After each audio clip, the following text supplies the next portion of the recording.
किसी ने क्या खूबसूरत बात कही है कि ढूंढ लूंगा तुम्हें आंखें बंद करके भी मेरे मालिक, ढूंढ लूंगा तुम्हें आंखें बंद करके भी मेरे मालिक, क्योंकि रूहानियत वाले मोहब्बत को नजरों की जरूरत नहीं होती। नमस्कार दोस्तों, ईश्वर सदैव आपका भला करे और आपकी झोलियां ईश्वर के आशीर्वाद से हमेशा भरी रहें। तो दोस्तों, आज बात करेंगे कहानी की। एक कहानी जो बताती है कि हम भगवान से कैसे जुड़ सकते हैं। हमें वो हर चीज मिल जाएगी जो हम चाहते हैं, लेकिन बस आपके अंदर एक भाव जरूर होना चाहिए। तो ये कहानी है एक बहुत जरूरतमंद व्यक्ति की। वो जरूरतमंद व्यक्ति कोई ऐसा वैसा नहीं था, वो एक करोड़पति जरूरतमंद था। बड़ी मुसीबत में था क्योंकि करोड़ों को घाटा था और सारे जीवन की मेहनत डूबने के करीब थी। नौका डगमगा रही थी। कभी मंदिर नहीं गया था, कभी प्रार्थना नहीं की थी, फुर्सत ही नहीं मिलती थी। पूजा के लिए उसने पुजारी रख छोड़े थे, कई मंदिर भी बनवाए जहां वो उसके नाम से नियमित पूजा किया करते थे। लेकिन आज इस दुख की घड़ी में कांपते हाथों से मंदिर गया।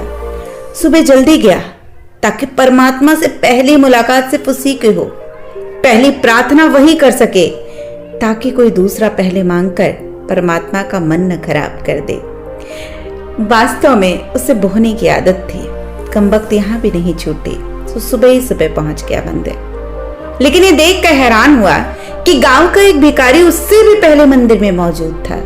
अंधेरा था, वो भी पीछे जाकर खड़ा हो गया कि भिखारी क्या मांग रहा है। धनी आदमी सोचता है कि मेरे पास तो मुसीबतें हैं क्योंकि मेरे पास बहुत सारे कारोबार हैं, लेकिन इस भिखारी के पास क्या मुसीबत हो सकती है। और भिखारी सोचता है कि मुसीबतें तो मेरे पास हैं, धनी आदमी क्यों आया है, उसके पास क्या मुसीबत होगी।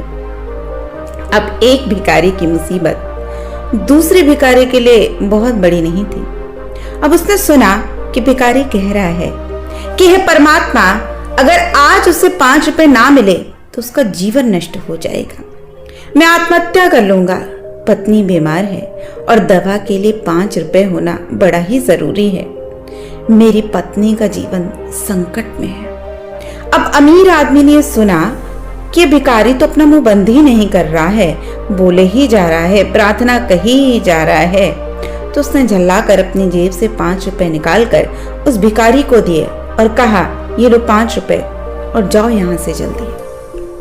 अब वो करोड़पति भिखारी परमात्मा के सामने प्रस्तुत हुआ और बोला, प्रभु अब आप ध्यान मेरी तरफ दें। इस भिखारी को तो यही आदत है। दरअसल मुझे 5 करोड़ रुपए की जरूरत है। आज भगवान मुस्कुरा उठे। पहली बार वो बोले, एक छोटे भिखारी से तो तूने मुझे छुटकारा दिलवा दिया, लेकिन तुझसे छुटकारा पाने के लिए तो मुझको तुझसे भी बड़ा भिखारी ढूंढना पड़ेगा। तुम सब लोग यहां कुछ न कुछ मांगने ही आते हो, क्या कभी तुम्हें मेरी जरूरत का भी ख्याल आया है। अब धनी आश्चर्यचकित हो गया, बोला, प्रभु आपके पास तो सब कुछ है, आपको किस चीज की जरूरत है, आपको क्या चाहिए। तो भगवान बोले, भक्त मुझे इन सांसारिक चीजों की जरूरत नहीं है, मुझे तो सिर्फ प्रेम चाहिए। मैं भाव का भूखा हूं, तुम मुझे अपना निस्वार्थ प्रेम समर्पण भाव दे दो और जब कभी आओ तो बस इस भावना के साथ आना। बस उस दिन के बाद से तुम्हें कुछ मांगने की जरूरत नहीं पड़ेगी, क्योंकि तुम्हारे मांगे बिना भी वो हर चीज तुम्हारी जिंदगी में आने लगेगी जिसके शायद तुम कभी काबिल भी न रहे होगे। लेकिन क्या तुम्हारे मन में उतनी भक्ति, उतना समर्पण, उतना प्रेम तुम जागृत कर पाओगे। याद रखें दोस्तों, यही सबसे बड़ी समस्या है। हम सब भगवान के सामने जाते हैं और कोई न कोई इच्छा जरूर मन में रहती है। क्या कभी हमने अपने आप को समर्पित कर दिया उसकी रजा में कि यदि दुख है तब भी हम खुश हैं, यदि सुख है तो भी हम सम हैं।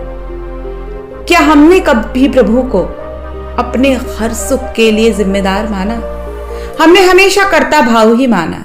हमने सोचा हमने किया, ये सुख मिला, और जो दुख मिला तो हमने प्रभु से कहा कि प्रभु ये दुख दिया तूने, इसे दूर कर दे।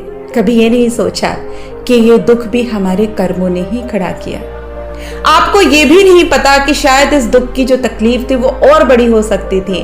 उसने न जाने कितने हाथों से उन्हें रोक लिया, लेकिन तब भी हमारी शिकायतें और हमारी मांग कभी खत्म नहीं होती। तो यदि आपने अपने आप को प्रभु को सौंप दिया और उसकी हर रजा में खुश रहना शुरू कर दिया, तो जिंदगी के दुख और सुख ना आपको प्रभावित करेंगे, ना आपका जीवन कभी दुख से भरा होगा, क्योंकि एक साम्यता आ जाएगी। और सबसे बड़ी बात है कि जिसको प्रभु का सानिध्य प्राप्त हो जाएगा, उसको जीवन की ये छोटी बड़ी परेशानियां कभी प्रभावित ही नहीं कर पाएंगी।